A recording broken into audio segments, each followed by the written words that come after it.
ہمارے صوبے میں جو ہمارا ایک قومی جرگہ ہو رہا تھا، اس کے اوپر ایک ایسے اقدامات اور ایک ایسی پالیسی امپلیمنٹ کرنے کے لیے عمل درآمد کرنے کا اختیار جو ان کا ہے، میں ریپیٹ کرتا ہوں کہ وہ اختیار جو ان کا ہے اس کو استعمال کیا، اور جس سے حالات نہایت ہی ناسازگار ہو چکے تھے اور مزید بڑھتے بڑھتے وہ اس حد تک چلے گئے کہ اس میں انسانی جانوں کا نقصان ہوا، لوگ شہید ہوئے اور زخمی ہوئے، سویلین بھی تھے اس میں، فورسز کے لوگ بھی تھے۔ تو میں سمجھتا ہوں کہ اختیار جو آپ کو ملتا ہے ضروری نہیں ہے کہ وہ اختیار آپ استعمال کریں۔ اختیار کو استعمال پازیٹیوٹی میں کرنا تو ٹھیک ہے، لیکن وہی اختیار جب نیگیٹیوٹی کی طرف استعمال ہونا شروع ہو جائے تو اٹ کین بی ڈیزاسٹر، اس کے نتائج نہایت ہی خطرناک ہو سکتے ہیں۔ مجھے فخر ہے کہ جس طریقے سے یہاں پہ پورے پارلیمان کا ایک وہی جرگہ ہی میں کہوں گا جو ہمارا رواج ہے، ہماری روایت ہے، یہاں بنایا گیا، پورے پارلیمان کو ایک کمیٹی بنا کے اور اس کے بعد ایک تجاویز سامنے رکھ کے مشورہ کر کے جرگہ کر کے، اور مجھے آپ نے اس کا مشر بنایا اور ہم نے بیٹھ کر تقریباً پوری رات اس کے اوپر ایک بات چیت کی، اور اس کے بعد میں تمام پارٹیوں کا جو یہاں موجود ہیں، اس کے علاوہ ان پارٹیوں کا بھی جن کے یہاں پر ممبران تو اس وقت نہیں ہیں لیکن ان کے بھی نمائندگان آئے اور بیٹھ کے ہم نے وفاقی حکومت کے ساتھ اس پہ بات کی اور ایک ذمہ داری لی اپنے اوپر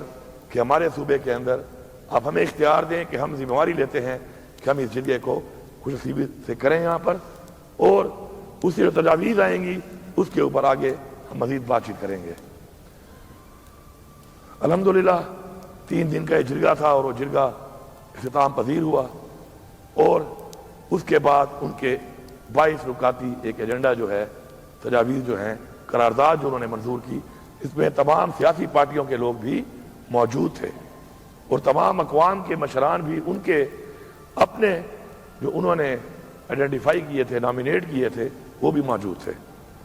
اب میں تھوڑا سا ان نکات پہ آنے سے پہلے تھوڑا سا ایک تاریخ کی طرف جانا ضروری سمجھتا ہوں۔ خیبر پختونخوا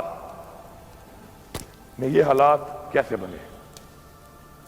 آج سے 45 سال پہلے اس خطے کے اندر اور ابھی تک اس خطے کے اندر 2 سپر پاورز ہمارے ویسٹرن بارڈرز پہ آئے، اور ان کی وجہ سے حالات جب خطے میں وہاں بنے تو ظاہری بات ہے اس کے اثرات خطے پہ اور بھی خطے پہ آتے ہیں۔ پہلے روس آیا، روس کی اس جنگ کے اندر ہم نے مجاہدین ڈکلیئر کیے اور مجاہدین کو آنر کیا، اور مجاہدین کے نام سے ہم نے کافی اعزازات اور باقاعدہ طور پہ آنر کیا اس چیز کو، کیونکہ اس کو جہاد ڈکلیئر کیا گیا تھا۔ انفارچونیٹلی چونکہ ہماری تو ایک بہت لمبی 1250 کلومیٹر سے لمبی ایک لائن ہے افغانستان کے ساتھ، انفارچونیٹلی جب دوبارہ امریکہ ان فارم آف نیٹو جب وہ یہاں پہ آیا اس خطے میں اور اس نے حملہ کیا یہاں پر، تو اس وقت بات مجاہدین سے کنورٹ ہو کر دہشت گردوں کی طرف چلی گئی۔ لوگ تو وہی تھے، بہت سارے چہرے بھی وہی تھے، وہی اقوام تھیں، وہی لوگ تھے، شاید ان کے بچے ہوں، شاید وہ خود ہوں، لیکن یہ جو شفٹ آف ایک آنر مجاہدین اور ٹورڈ دہشت گرد ہوا، اس کے اندر بہت سی باتوں نے جنم دیا۔ اور ظاہری بات ہے جب کہیں پہ جنگ ہوتی ہے تو جنگ کے اندر اپنی پروٹیکشن کے لیے، اپنی مدد کے لیے رائٹ لیفٹ آگے پیچھے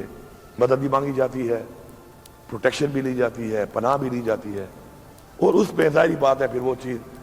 وہ اس خطے تک یا اس جگہ تک محدود نہیں رہتی، وہ تھوڑی سی اسکیٹرڈ ہو کے مزید بھی پھیلتی ہے۔ مجھے اب آج بھی یاد ہے، میں سمجھتا ہوں کہ کسی کے پاس بھی کوئی اچھی بات ہو یا کوئی بھی اچھا اقدام کرے تو اس کو سراہنا بھی چاہیے، اور تاریخ ابھی تک جو آ رہی ہے وہ اسی پہ ہی آ رہی ہے کہ وہ باتیں جو اچھی تھیں ان کو بار بار یاد کیا جاتا ہے تاکہ لوگ اچھائی کی طرف جائیں، اور وہ باتیں جو بری ہیں ان کو بھی یاد کیا جاتا ہے کہ لوگ دوبارہ برائی کی طرف نہ جائیں۔ مجھے آج بھی یاد ہے عمران خان صاحب نے اس وقت اپوزیشن میں تھے اور اسمبلی کے فلور پہ ایک سپیچ کی تھی اور کہا تھا کہ ہمیں پرائی جنگ کا حصہ نہیں بننا چاہیے، اور یہ بھی کہا تھا کہ ہمیں اپنی سرزمین خاورہ جسے ہم کہتے ہیں پشتو میں، وہ کسی اور کی جنگ میں کسی کو بھی استعمال کرنے کی اجازت نہیں دینی چاہیے۔ انفارچونیٹلی پالیسیز ہوتی ہیں، اور یہ بھی ضروری نہیں ہے کہ پالیسی بنانے والے کی نیت ٹھیک نہ ہو۔ کسی کی نیت پہ شک کرنا ہمارے لیے اس لیے ٹھیک نہیں ہے کہ ہمارا ایمان ہے کہ دلوں کے حال اللہ تعالیٰ جانتا ہے۔ ریزلٹس کیا ہیں، ہم نے اس پہ بات کرنی ہے۔ اگر ان حالات کے اندر اس وقت فوج آئی تو فوج ایک پالیسی کے تحت آئی۔ فوج ایک ادارہ ہے، اب وہ مضبوط ہے، وہ کتنا مضبوط ہے، کیا فیصلے وہ کرتا ہے یا فیصلے وہ نہیں کرتا، یہ ایک لمبی ڈیبیٹ ہے، اس پہ ہر ایک اپنی رائے ہوگی۔ میں یہ سمجھتا ہوں کہ پاکستان کے آئین کے مطابق وہ ادارہ ہے جو کہ حکومت کا پابند ہے، اور اس میں وہ جو فارمیلٹی تھی وہ اس کے مطابق حکومت نے ہی فوج کو یہاں پر آنے کے لیے کہا۔ چاہے آپریشن ہوئے تو کوئی آپریشن بھی حکومت کی اجازت کے بغیر نہ فوج کر سکتی ہے اور نہ ہی فوج نے کیا ہے۔ اب چونکہ ہم نے سیاسی بات کرنی ہی نہیں ہے، نہ ہی ہم نے کسی کی نیت پہ شک کرنا ہے، ہم نے پالیسی کی بات کرنی ہے۔ ان آپریشن سے کیا ہوا؟ آپریشن تو اس لیے کروائے گئے حکومتوں سے ایک پالیسی کے تحت کہ امن آئے گا۔ سوچ تو امن کی تھی، نعرہ بھی امن کا تھا، لیکن اس سے امن نہیں آیا۔ امن کیوں نہیں آیا؟ کیونکہ وہاں کے جو لوگ تھے ان کی تجاویز کو سامنے نہیں رکھا گیا۔ میں یہ سمجھتا ہوں کہ یہ جو آج کام ہوا ہے، اور تمام قومیں جو ہیں ان سب کے لوگ بیٹھے ہیں اور ایک جرگہ کر کے انہوں نے کوئی تجاویز جو لائی ہیں، اور اس پہ امن کے حوالے سے بھی اگر وہ تجاویز کوئی دیتے ہیں تو میں یہ سمجھتا ہوں کہ ریاست کا فرض ہے، ہمارا یہ فرض ہے کہ ہم اب ان کی تجاویز پہ وہ تجربات کرنے کے بعد جن تجربات سے امن قائم نہیں ہو سکا تو ہم کن فیکون نہ بنے، اپنے تجربات ان پہ امپلیمنٹ نہ کریں، اپنے فیصلے ان کے اوپر مسلط نہ کریں، اور ان کی تجاویز پہ عمل کرتے ہوئے ان کو مطمئن کرنے کے لیے ان کی تجاویز کے مطابق ہم اگلا عمل درآمد اور اگلا لائے عمل بنائیں۔ اس سے فائدہ کیا ہوگا؟ اس سے فائدہ یہ ہوگا کہ جب ان کی تجاویز کے مطابق ہم اپنی پالیسی بنائیں گے، کیونکہ وہ سٹیک ہولڈرز ہیں، اور اس میں کوئی شک نہیں ہے کہ قبائل نے بہت بڑی قربانی دی ہے۔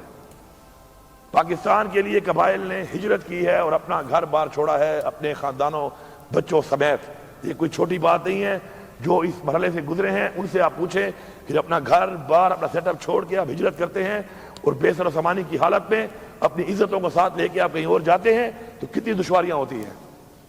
یہ ان کو پتہ ہے۔ یہ جو لوگ اسے گزرے ہیں وہ جانتے ہیں، اور جنہوں نے محسوس کیا ہے اس کو وہ بھی جانتے ہیں۔ ایک بہت بڑی قربانی ہے۔ انفارچونیٹلی ان سے جو وعدے کیے گئے وہ وعدے بھی ان سے ایسے پورے کیے گئے جیسے ان پہ احسان کیا جا رہا ہے۔ یہ احسان نہیں تھا، احسان کا تو ان کا ہمارے اوپر تھا، اس ملک کے اوپر تھا، پاکستان کے اوپر تھا، امن قائم کرنے کے لیے، لیکن الٹا لگا ایسے جیسے ہم ان پہ کوئی احسان کر رہے ہیں۔ میں سمجھتا ہوں کہ ہمیں اپنی عوام کو، سٹیک ہولڈرز کو مطمئن کرنا اولین ترجیح سمجھنا چاہیے، اور میں یہاں پہ اعلان کرتا ہوں بحیثیت وزیر اعلیٰ کہ صوبے کے اندر جو صوبے کے حوالے سے جو باتیں ہیں پاکستان کے آئین کے دائرہ کار کے اندر رہتے ہوئے انشاءاللہ 100% ہم ان تجاویز کے اوپر صرف بات نہیں کریں گے بلکہ عمل درآمد کرائیں گے۔ آپ سب کے سامنے یہ چیزیں آ چکی ہیں، آپ سب چونکہ ایک کمیٹی ہے اس وقت ماشاءاللہ، آپ سب اس میں بیٹھیں، ہر بات کے اوپر مکمل تفصیل سے آپ بیٹھ کے ڈسکشن کریں، اس پہ کون سی چیزیں ایسی ہیں جو کہ صوبائی حکومت نے کرنی ہے، کون سی چیزیں ایسی ہیں جو فیڈرل گورنمنٹ نے کرنی ہے، کون سی چیزیں ایسی ہیں جو مختلف ڈویژنز یا مختلف ڈپارٹمنٹ کے حوالے سے ہیں۔ آپ اس میں لا کے ایکسپرٹس کو بٹھائیں، میں چونکہ حصہ ہوں اس کمیٹی کا، آپ کا میں شکر گزار ہوں، آپ نے مجھے سربراہ بنایا ہے، میں ہر وقت آپ کے لیے اویلیبل ہوں، اور اس میں آپ مزید ایکسپرٹس کو بٹھائیں اور ان سب چیزوں کی تجاویز مرتب کر کے پھر آگے ہم چلیں گے اور ہم فیصلہ کریں گے کہ کیا چیز ہم نے یہاں سے قرارداد کی صورت میں پاس کرنی ہے، یا کون سی چیز ہم نے کہاں پہ لے جا کر اس کا مقدمہ لڑنا ہے۔ میرا یہ اپنا پرسنل بلیف ہے کہ ناممکن دنیا میں کوئی چیز نہیں ہے، ناممکن دنیا میں کوئی چیز نہیں ہے، ایمان اور نیت یہ میٹر کرتی ہے۔ اگر آپ کا ایمان مضبوط ہو اور آپ کی نیت ٹھیک ہو تو اللہ تعالیٰ آپ کی مدد کرتا ہے، تو اس لیے ناممکن کوئی چیز نہیں ہے۔ اب ناممکن کو ممکن بنانے کے لیے ہمیں اپنے تمام تر جو اپنے کوئی ذاتی مفادات ہیں یا ہمارے کوئی ذاتی ایجنڈے ہیں ان سے بالا تر ہونا پڑے گا، اور وہ ہم سب ہو چکے ہیں۔ ہم نے اس ون پوائنٹ ایجنڈا کے اوپر یہ فیصلہ کیا ہے اور پوری قوم نے دیکھا ہے اور پورے صوبے نے دیکھا ہے، تو ہم نے وہ پہلا سٹیپ لے لیا ہے۔ اب پہلے سٹیپ کے بعد اگلے جو سٹیپ ہے ہمارے لیے اس لیے آسان ہے کہ ہم نے ایک فیصلہ کر لیا ہے کہ اس کے اوپر ہم نے سیاست نہیں کرنی، اس کے اوپر ہم نے پوائنٹ سکورنگ نہیں کرنی، اس کے اوپر ہم نے مسئلے کے حل کے لیے اپنا پورا بھرپور کوشش کرنی ہے۔ اور اللہ تعالیٰ نے کیا فرمایا ہے؟ اس نے یہی فرمایا ہے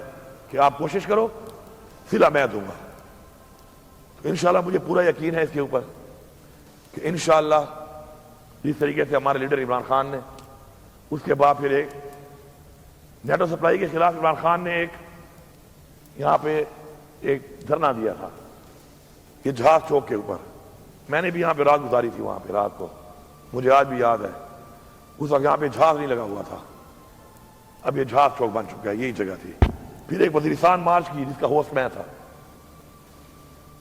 میں اس کا میزبان تھا، وزیرستان مارچ کی گئی تھی اگینسٹ ڈرون اٹیکس، وہ کی گئی تھی۔ کیوں کی گئی تھی؟ کیونکہ ایک سوچ تھی اور اس سوچ کے اوپر انہوں نے ایک میسج دینے کے لیے دنیا کو بتانے کے لیے ایک فیصلہ کیا کہ اس طرح طریقے سے یہ چیزیں پاسبل نہیں ہیں، نقصانات کا خطرہ زیادہ ہے، فائدہ کم ہے۔ پھر آپ نے دیکھا کہ عمران خان جب وزیر اعظم بن گیا تو عمران خان سے پوچھا گیا کہ کیا آپ اڈے دیں گے، اڈے مانگے آپ سے؟ تو اس نے کہا ایبسولوٹلی ناٹ۔ تو ایبسولوٹلی ناٹ جو ہے وہ اتنا بھاری تھا کہ عمران خان جو ہے حکومت سے بھی گیا، اور اس کے بعد آج بھی عمران خان بے گناہ جیل میں ہے۔ لیکن یہ بات کوئی میں اس لیے نہیں کر رہا ہوں کہ میں کوئی پوائنٹ اسکور نہیں کرنا چاہتا ہوں، یا میں کوئی یہ بتانا چاہتا ہوں کہ شاید ہماری سوچ اس ملک کے لیے اچھی ہے، یا اس ملک کے لیے اچھا سوچ ہم ہی رہے ہیں۔ میں صرف یہ بتانا چاہتا ہوں کہ جس نے بھی اس ملک کے لیے اچھی سوچ کی، جس نے بھی اس ملک کے لیے وہ اقدامات اور اپنے فرائض اس طریقے سے انجام دیے جو ملک کی بہتری طرف تھے، تو وہ تاریخ میں اسی طرح ہی یاد کیے جاتے ہیں، کیونکہ تاریخ بڑی ظالم ہے، وہ اپنے آپ کو دہراتی بھی ہے، اور اس کے جو اوراق ہوتے ہیں اس کے اندر کوئی چیز چھپتی نہیں ہے، وہ ریپیٹ ہو کے سامنے آتی ہے کہ آج جو ہم یہ کر رہے ہیں کل تاریخ میں اس کے اگر پازیٹیو ریزلٹس ہوں گے تو وہ بھی تاریخ کا حصہ ہوں گے، نیگیٹو ریزلٹس ہوں گے وہ بھی تاریخ کا حصہ ہوں گے۔ اب ہمیں جب یہ پتہ ہے کہ ہم آج جو کر رہے ہیں، ایک بڑی مزے کی بات بتاؤں آپ کو، جب میں کالج میں فرسٹ ایئر میں پڑھ رہا تھا تو اس وقت ایک دفعہ ہم دو اس طرح ہوتا ہے ڈیبیٹ کرتے ہیں، تو ہم ڈیبیٹ کر رہے تھے، تو اس ڈیبیٹ میں نے ایک بات کہی تھی دوستوں کو، میں نے کہا دیکھو زندگی میں ہم پڑھتے ہیں کہ 3 ٹینس ہیں، پاسٹ، پریزنٹ اور فیوچر،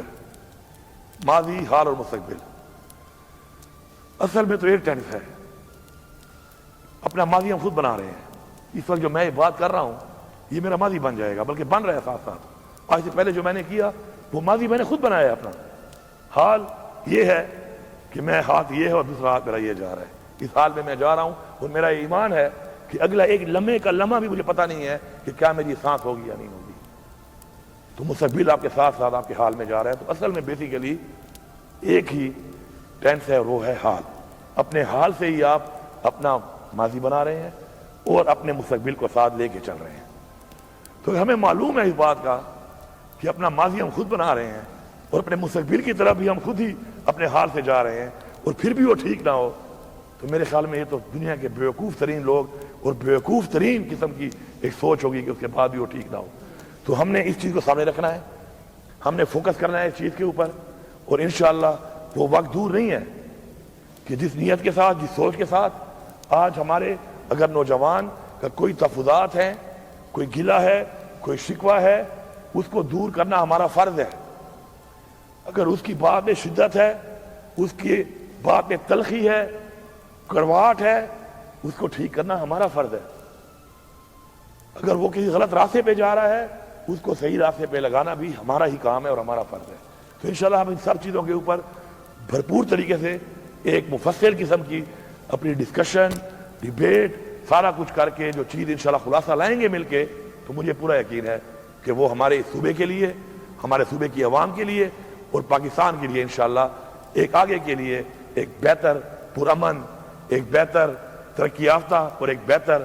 ہر طرح کا انشاءاللہ وہ ماحول ہوگا جو ہمارے نوجوان کو, ہمارے بچے کو, ہماری بچی کو, ہماری بہن کو, ہماری بیٹی کو اور ہم سب کو ضرورت ہے, اور جس کے لیے اس عوام نے ہم سب کو یہاں پہ منتخب کیا اور یہاں پہ بھیجا ہے. تو آج میرے خیال میں مجھے پہلی دفعہ, میں تیسری دفعہ اسمبلی کا ممبر بن رہا ہوں, لیکن میں آپ کو یقین سے کہہ رہا ہوں کہ پچھلے 2 ٹینیور اور یہ والے بھی 7 مہینے پہلی دفعہ مجھے یہ محسوس ہو رہا ہے کہ ہم اس سمت پہ آج کام کر رہے ہیں کہ جس سمت کے لیے عوام نے ہمیں یہاں بھیجا ہے, اور جو ہمارا اصل میں فرض ہے, جو اصل میں ہم نے کرنا ہے, جو ہمارے پہ لازم ہے, اور جو ہم سے امید ہے عوام کی, اور جو ہمارے اوپر اللہ تعالیٰ نے ہمیں یہاں جو پہنچایا ہے, وہ بھی ہم سے یہی امید کر کے اور ہمیں اس مقام تک وہ لے آیا. اس مقام کا سوال بھی اتنا سخت ہوگا, یہ بھی سارے سن لیں, میرے سے زیادہ سخت ہوگا کیونکہ میں لیڈر آف دا ہاؤس ہوں,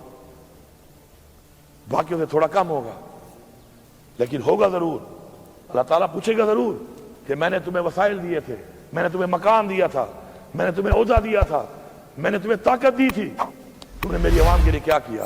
تو میری یہ دعا ہے آخر میں کہ اللہ تعالیٰ ہمیں یہ توفیق دے کہ ہم کل اللہ تعالیٰ کے سامنے جب حاضر ہوں, پیش ہوں, تو اللہ تعالیٰ کے سامنے بھی سرخرو ہوں اور اپنی عوام کے سامنے بھی سرخرو ہوں. آپ سب کا بہت شکریہ.